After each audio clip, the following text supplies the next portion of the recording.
Hello, welcome back. If you have just buy a new iPhone 16 Pro Max and you want to know how to insert a SIM card into your new iPhone, here is a video for you. I just bought the new iPhone 16 Pro Max. It is Desert Titanium. Within the box, you're gonna get the SIM card eject tool. This one, you can take it out, and then you need to look on the side of your phone. You're gonna see this right here. Just go ahead and use this one and push it down. Okay, now you can see it pop up. Just take it out. Okay, now we have it looks something like this. So you're gonna take your SIM card. I have a SIM card in my hand here. You're gonna put it just like that.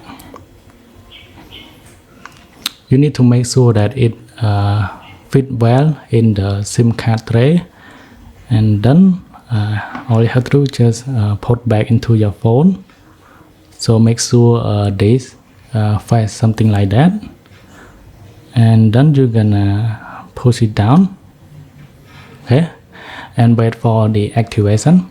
It may take like a few minutes. Okay, now we have it. It took me about like 3 minutes, something like that, and that's it.